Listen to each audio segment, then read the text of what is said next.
예전에 1년 전만 해도 2,500포인트인데 지금 앞자리가 5자야. 고평가이지 않겠느냐. PER로는 10배가 안 됩니다. 네. 사실 기업들의 이익이 삼성전자 하이닉스만 해도 그렇죠. 폭등하리라고 네. 생각을 못했습니다. 그렇죠. 영업이익의 증가 속도가 너무 빠르고 PBR 0.5배 이하다. 그러면 0.8배까지 안 올리면 가만 안 놔둔다. 이렇게도 할 수 있다. 펀드 순 자산이 지금 1,300조인데 18년 만에 최대 성장을 했다고 합니다. 겪어보지 못한 지수를 계속 경신하는 것처럼 항상 추석 연휴나 설 연휴를 앞두고는 시장이 별로 좋지 않았었거든요. 그렇죠. 그런데 네. 이번에는 없죠. 그거를 맞아요. 바꿀 수도 있다라고 하는 부분.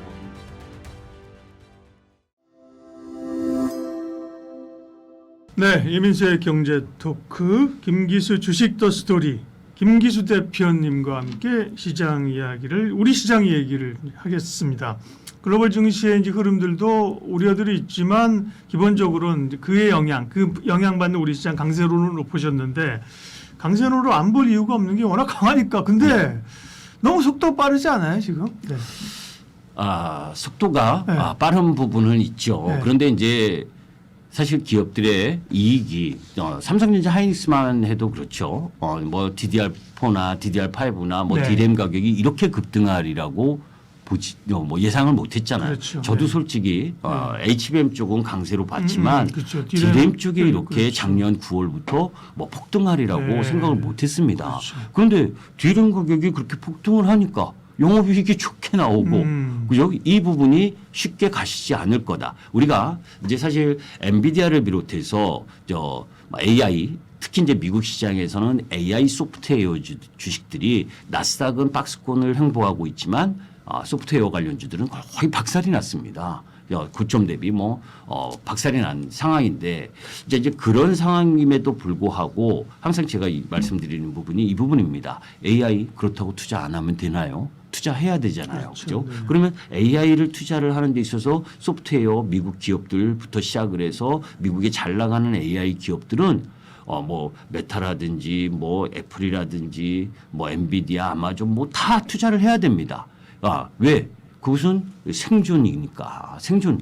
누가 성공을 하는지 누가 실패할지 모르지만 계속 투자를 해야 된다고 본다면 거기에 성공할지 안 할지를 관여할 이유가 없는 우리나라 HBM 공급하고 또 D램을 공급하는 삼성전자 하이닉스는 아무 이상 없다는 거죠. 소위 뭐 꽃놀이패라고. 네, 그죠. 네. 누가 잘 나가든 네. 누가 못 나가든. 그러니까요. 이제 그런 부분들에 있어서의 영업이익의 증가 속도가 너무 빠르고 그런 가운데에서 미국이 관세를 4월부터 이제 관세 전쟁이 나타나면서 작년 4월, 5월 관세를 부과했음에도 불구하고 우리나라의 조선이나 방산 그리고 전력기기 뭐 화장품 뭐 할 거 없이 대부분 실적이 양호하게 매출 증가를 이루면서 가고 있는 상황. 그런 흐름들 속에서 사실 작년 4월 9일 날 종합주가지수가 2,000포인트였었는데 3,000포인트 구간을 올라올 때는 사실 신정부의 이 상법 개정이라든지 그리고 저 PBR 우리 시장이 이렇게 올라올 수 있었던 근본적인 부분은 뭡니까? 저평가돼 있었던 그렇죠. 부분이거든요. 그래서 제가 이제 그 당시에 이런 이야기도 했는데 새로운 정부는 만약에 그죠? PBR 0.5배 이하다. 그러면 0.8배까지 안 올리면 가만 안 놔둔다. 이렇게도 할 수 있다. 왜? 시장 부분에 있어서 우리 시장이 상대적으로 여타 뭐 인도나 중국보다 저평가받을 이유가 없잖아요. 특히 대만보다도 그죠? 그러니까 그런 부분에 있어서 금융 부분이 이 뭐 금융주들부터 시작을 해서 이 지배구조 개편이라든지 이런 부분들. 거기에서 이제 3,000P가 올라왔고 또 6월 달 3,000P에서 4,000P, 10월 달 4,000P로 올라가는 구간에서는 이제 그때 본격적으로 삼성전자 하이닉스의 D램 이 가격 상승으로 인해서 영업이익의 증가 이게 이제 반도체 단일 엔진으로 4,000P를 올라왔고 거기서 이제 4,000P에서 10월부터 12월 24일 부분까지 다소 2달 동안 박스권 지수 정체가 있다가 다시 이제 12월 말부터 뭡니까 1월, 2월 뭐 반도체, 산업재 거기다가 이제 아틀라스 2016 CS를 계기로 해서 뭐 아틀라스 로봇 이 현대차의 약진 이런 부분들이 진행되고 일부 저 PER 관련 대형주들이 상승하는 흐름 그래서 5,000포인트로 올라왔기 때문에 펀더멘탈 상으로 보게 되면 그렇게 무리하지 않는 그런 흐름들이 일정 정도 진행되고 있기 때문에 전체적인 수급 상황도 좋아. 거기다가 펀드와 관련된 부분도 수급적인 요인도 한번 보게 되면 펀드 순 자산이 지금 1,300조인데 18년 만에 최대 성장을 했다고 합니다. 그러니까 거기에서 주식형 펀드가 2024년 133조에서 2025년 236조로 주식형 수익 네. 그렇죠. 펀드 부분도 수급적으로 엄청나게 늘고 여러분들이 직접 투자하시는 ETF 쪽으로도 ETF가 요즘은 더 네. 강력한 거 아니에요, 그죠? 네. 엄청나게 그렇죠. 들어오고 네. 있고 고객기탁금도 여러분들 잘 아시잖아요, 그죠? 사실 50조, 60조에서 움직이던 고객기탁금이 그 110조 일단 이제 시가총액이 4,800조 가까이 올라와 있기 때문에 고객기탁금이 느는 건 당연한데 그런 이제 수급적 요인도 있고 하니까 지금 속도 문제지. 네, 네. 예. 그러니까 사실 속도라고 해서 여러분들이 작년 이제 이게 마디 흐름으로 보게 되면 작년에 그 9월에서 10월달까지 가파르게 올라온 이후에 한 두 달 동안 쉰 것처럼 요번에도 두 달 동안 좀 쉴 만한 구간에 왔는데 지수상으로는 그죠? 5,300포인트면 그 정도에 왔는데 이게 저도 여러분들께 이렇다라고 말씀을 드리기가 쉽지 않은 게 우리가 겪어보지 못한 지수를 계속 경신하는 것처럼 그죠? 항상 추석 연휴나 설 연휴를 앞두고는 시장이 별로 좋지 않았었거든요. 그렇죠. 그런데 네. 이번에는 없죠. 그거를 맞아요. 바꿀 수도 있다라고 하는 그러니까요. 부분, 예. 그죠? 그것도 염두에 둘 필요가 있는 거거든요. 그러니까 단기적으로 속도가 부담스러운 건 맞아요. 그렇다고 해서 섣불리 줄이라고 하기가 워낙 강하니까 그죠. 그리고 팔면 이제 또 못 사니까. 네. 그래서 어쨌든 간에 이전처럼 주가가 이렇게 올라가면 어쨌든 PR이나 PBR이 높아져서 부담이 돼야 되는 건데 지금은 이제 이익이 늘어나기 때문에 밸류가 그렇게 따라서 오르지 않는다는 거죠. 밸류보다는. 예, 네. 그렇습니다. 지금 이제 네. 개인 투자가분들이 특히 이제 초보 투자가분들이 실수하시는 분들이 어떤 부분이냐면 네. 야 종합주가지수가 예전에 1년 전만 해도 2,500포인트인데 지금 앞자리가 5자야. 그렇죠. 그러면 PER, 10배에서 PBR 이게 20배 막 됐겠네. 너무 올라가서 고평가이지 않겠느냐라고 보는데 우리나라 지금 12개월 선행 PER로 보게 되면 지금 5,000포인트 돌파한 상황에서도 불구하고 PER로는 10배가 안 됩니다. 네. 그만큼 이제 기업들의 이익이 많이 증가를 했다는 거죠. 그런 부분으로 봐서 주요 또 거기다가 12개월 선행 EPS 증가율로 보게 되면 우리나라가 독보적으로 지금 증가를 하고 있어요. 그만큼 사실 미국이 중국을 견제하면서 거기에서 수혜를 받는 부분에 있어서 반도체라든지 또 조방원전이라든지 이런 쪽 라인 부분에 이 영업이익 증가가 가파르기 때문에 이 PER이 낮다라고 보시면 됩니다. 물론 이제 쏠림 현상이 있다는 거는 맞아요, 그죠? 예. 반도체나 일부 업종이 반도체 사실 삼성전자하고 하이닉스 이익 빼버리면 사실 설명이 안 되거든요. 그러나 쏠림은 맞는데 그러면 탁월하게 자라는 두 친구들 없고 그냥 다 고만고만하다. 그럼 사실은 밸류 안 되는 거죠, 그죠? 네. 사실 이제 네. 거기서 의문점이 좀 생기는 게 의문점이라기보다는 매매를 하는 데 있어서 과거보다 조금 어려운 부분이 사실 삼성전자 하이닉스는 영업이익이 큰 폭으로 증가하면서 그렇죠. 네. 사실 반도체나 자동차 이런 쪽은 우리나라 과거 흐름으로 보게 되면 PER을 좀 낮게 줬거든요. 그런데 이제 원체 성장 흐름이 세다 보니까 삼성전자 하이닉스가 지금도 올해 삼성전자 같은 경우에는 영업이익이 150조냐 160조냐 더 많이 나올 수도 있다. 그런데 150조, 160조 나오면 지금 시가총액이 1,000조 가량이거든요. 1,000조 이제 올랐다 내렸다 하고 있는데 그러면 한 해에 150조 씹어오는 회사가 1,000조면 이거는 비싼 게 아니죠.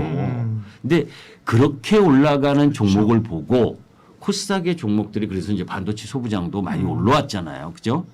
그런데 반도체 소부장은 사실 그만큼의 영업이익은 못 내고 있습니다. 그러니까 코스닥 시장 전반적으로 보게 되면 코스닥 아까 코스피 전체 종목 부분에 있어서의 PER로 보게 되면 10배 내외에서 움직이고 있는데 지금 코스닥은 28배예요. 그러니까 그래도 이제 코스닥은 이제 성장성인 기대감 뭐 이런 부분이 있어서 높게 프리미엄을 주고 있는데 28배는 싼 게 아니거든요. 그렇죠. 그런데 이제 뭐 이 코스피 5천위원회에서 그죠? 코스닥 3천 이야기를 하고 있으니 네. 뭐 돈들이 계속 들어오는데 그러니까요. 네. 이게 항상 이렇게 이제 이런 돈들이 들어오면서 주가가 올라가고 하면 버블이 생기게 마련인데 이런 부분도 사실 주의 깊게 맞아요. 보시면서 들어가실 필요가 있는 근데 거죠. 뭐 워낙 장이 강하니까 네, 코스피 5천 할 때 안 믿었던 분들이 가니까 코스닥 3천 할 때 코스피 3천 얘기할 때 그건 아니잖아고 아무도 못 얘기하는데 그렇습니다. 네, 그러니까요. 근데 우려할 것들이 있다. 물론 이제 뭐 주식을 처음 하고 젊은 분들은 그런 생각은 꼰대들끼리 하시고 우리는 갑니다. 뭐 이럴 수도 있지만 그 경험이라고 하는 걸 무시는 또 못하는 거예요, 역사를. 네, 그러면 요 섹션 마무리할게요. 어쨌든 2월 들어서 변동성이 대단히 크게 나타나고 있잖아요. 네. 2월 한 달에 어떤 아까 얘기한 전체적인 강세 마인드에서 2월의 전략들은 어떻게 가져가는 거죠? 사실 2월 부분에 있어서는 저는 코스피 뭐 이 대형 우량주라고 하는 쪽, 뭐 삼성전자, 하이닉스도 올라갈 때 쫓아가면 안 되고 이건 누구나 하는 이야기인데 네. 사실 쉽지 않죠. 왜냐하면 떨어지면 사고 싶지 않고, 그러니까. 그죠? 올라갈 때 사고 싶고. 예. 지난주 목요일, 금요일 날 급락할 때 네. 보게 되면 뭐 그래도 개인 투자가들이 많이 매수를 했잖아요. 맞아요. 그죠? 오늘은 또 이제 월요일 네. 이익 차익 실현을 하고 근데 이제 그렇게 들어오는 개인이 그죠? 일반 개인일까 또 뭐 진짜 돈 있는 개인일까는 이제 이후의 문제라고 치고 궁극적으로는 여러분들이 이제 믿으셔야 될 부분은 그 기업들의 이익 성장이 지속되면 코스피 레벨이 올라가는 상황에서 내 종목이 프리미엄을 더 받을 수 있다는 건 분명하다. 그러니까 지금은 뭐 조금 과열된 부분도 있고 또 어느 순간에 조정을 받을 수 있는 부분도 있기 때문에 아까 말씀드린 것처럼 실적에 비해서 너무 과하게 올라가고 있는 종목이 아니라면 차라리 조금씩 분할 매수해서 물리는 게 나은 쪽 라인이다라고 보는 거고 그런 가운데에서 이제 반도체 부분이 뭐 삼성전자하고 하이닉스가 실적을 발표가 다 났고 그죠? 그러면 이제 1, 4분기 실적 발표 때까지는 다시 뭐 여기서 좀 올랐다 내렸다를 좀 반복을 좀 지속할 가능성이 있거든요. 그럴 때 이제 그 기간 조정도 견딜 수 있다면 이 분할 매수하는 관점으로 바라보시는 것이 나은 상황이다라고 보고 저는 설 전에 매수를 더 해서 가는 자는 쪽이기 때문에 다만 이제 그리고 나서 이제 오히려 미국 시장이 강하게 상승하는 흐름일 때가 좀 조심을 해야 되지 않겠느냐. 그러니까 우리 시장이 미국 시장이 안 좋을 때 강한 흐름을 보였다면 이후 뭐 2, 4분기, 3, 4분기든 미국 시장이 강세 흐름을 보일 때 오히려 우리 시장을 좀 조심하는 그런 흐름 부분들로 연결해서 보시는 게 좋고 섹터상은 이제 이후에도 말씀을 드리겠지만 뭐 시장이 가장 우세한 건 반도체잖아요. 그죠? 네. 그리고 이제 지금 대미 투자 특별법이 좀 지연되면서 미국이 자동차에 25% 관세를 부과하니 많이 뭐 이런 부분들 때문에 자동차라든지 또 이런 관세 협상의 이런 이 부담 이 부분이 이제 마스가 프로젝트라든지 원자력 개정 뭐 이런 부분들에게 부담을 주고 있지만 이거는 결국 우리가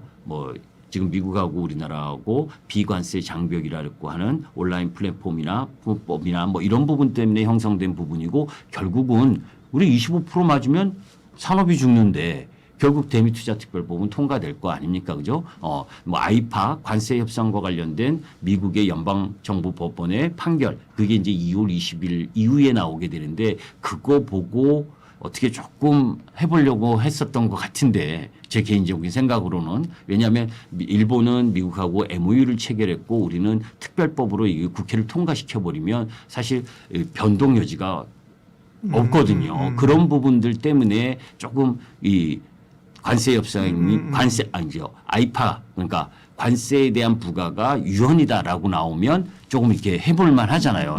개정을. 근데 그 부분이 쉽지 않다라고 본다면 결국 대미투자특별법 오늘 이제 그 소위가 구성된 거 보게 되면 2월 말이나 3월 초에 이 통과될 거라고 보고 그렇다면 뭐 원전이라든지 조선 뭐 이런 쪽 부분이 다시 시세를 움직일 수 있는 상황이 된다. 뭐 이렇게 보고 있습니다. 네, 역대급 강세장에서의 지금 시장의 상황들 그리고 대응 전략 김기수 대표님과 함께했습니다. 고맙습니다. 예, 고맙습니다.